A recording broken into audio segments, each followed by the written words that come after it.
కాకరకాయ పచ్చి పులుసు ఎలా చేయాలో చూద్దాం. దానికోసం నేను ఒక 200 గ్రాముల కాకరకాయలు తీసుకున్నాను. దాన్ని సన్నగా రౌండ్గా కట్ చేసుకోవాలి. ఒక 2 టేబుల్ స్పూన్ల ఆయిల్ వేసుకున్న తర్వాత అందులో ఆవాలు, జీలకర్ర,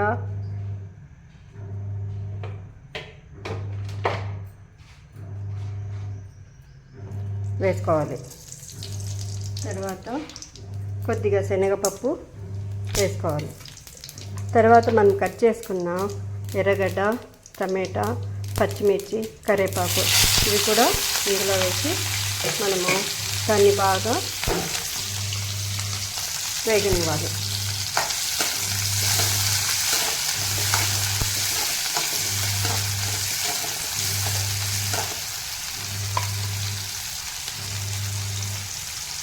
అవి మగ్గడానికి మనము మూత పెడదాం.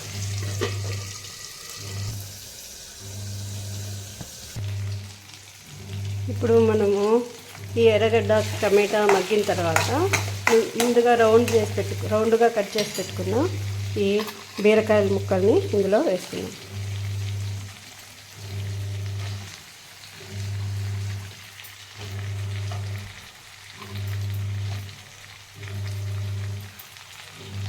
వేసుకొని దీన్ని బాగా కలబెట్టుకున్నాం.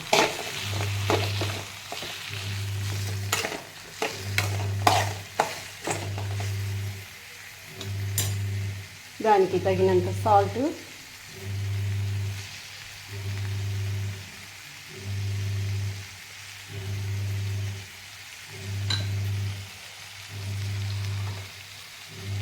కొద్దిగా పసుపు వేసి కొద్దిసేపు మగ్గనిద్దాం. దీంట్లో ఉండే నీరంతా వెళ్ళి ముక్కలు మెత్తబడేంత వరకు దీన్ని మగ్గబెట్టాలి. మూత పెట్టి సన్న మంట మీద స్లో ఫ్లేమ్లో మగ్గబెడతాం. కాకరకాయ పచ్చిపులుసు కోసము మనము ఒక నిమ్మకాయ సైజ్ అంత చింతపండుని నానబెట్టుకుందాం. ఇలా నిమ్మకాయని మనము నీళ్ళల్లో నానబెట్టాలి. తర్వాత మసాలా కోసం మనము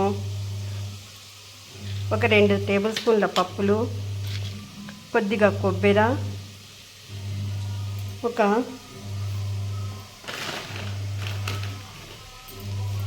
వెల్లుల్లి,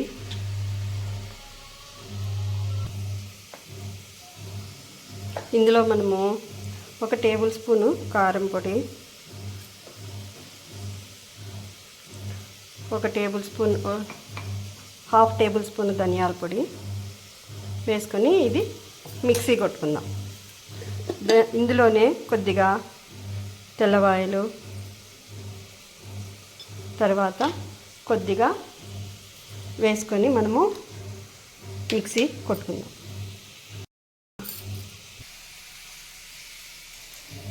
మిక్సీ పట్టుకున్న దాంట్లో కొద్దిగా జీలకర్ర కూడా వేసి ఆడించుకుందాం. మనం ముందుగా నానబెట్టి పెట్టుకున్న చింతపండు పులుసును తీసుకొని దీన్ని రెడీగా పెట్టుకోవాలి. ఇప్పుడు మనము మగ్గబెట్టిన కాకరకాయ ఎంతవరకు ఉడికిందో చూసుకొని చూడండి. ఇలా అంటే కొద్దిగా మెత్తపడుతుంది కదా, అప్పుడు మనము ఈ చింతపండు పులుసుని ఇందులో వేసుకోవాలి.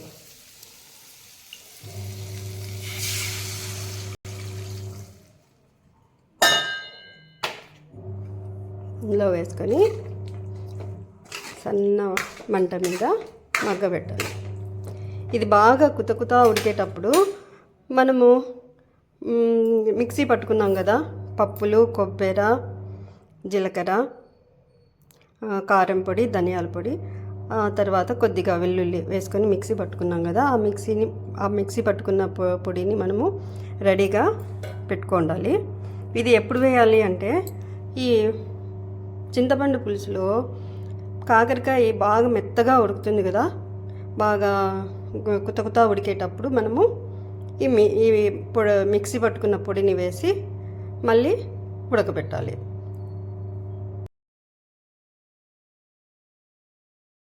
ఈ విధంగా కాకరకాయ మెత్తగా ఉడికిన తర్వాత మనము మిక్సీ పట్టుకున్న పొడిని ఇందులో వేసేద్దాం.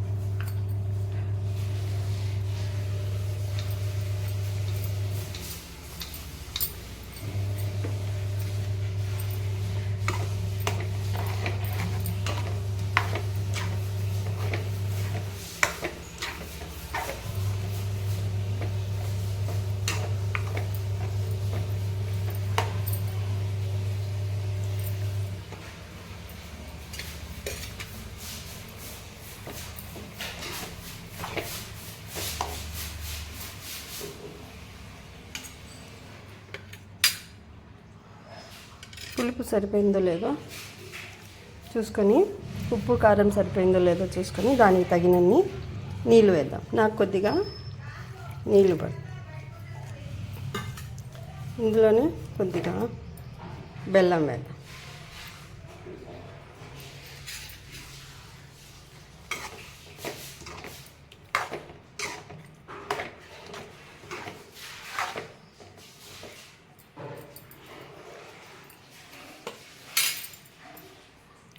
ఒక 2 నిమిషాలు ఉడకనిద్దాం. కూర చిక్కగా ఉంటే కొద్దిగా వాటర్ వేసుకొని ఉడకబెట్టుకుందాం.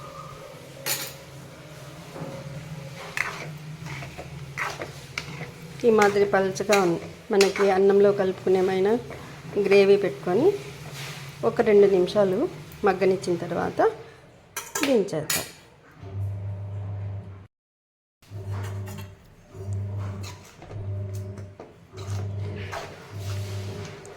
కొద్దిగా దీన్ని బాగా కలుపుకున్న తర్వాత వేరే గిన్నెలోకి మనము ట్రాన్స్ఫర్ చేద్దాం.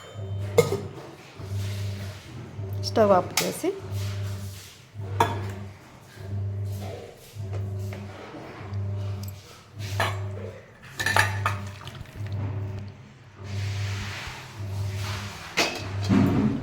అంతే అండి, వేడివేడిగా కాకరకాయ పచ్చిపులుసు రెడీ.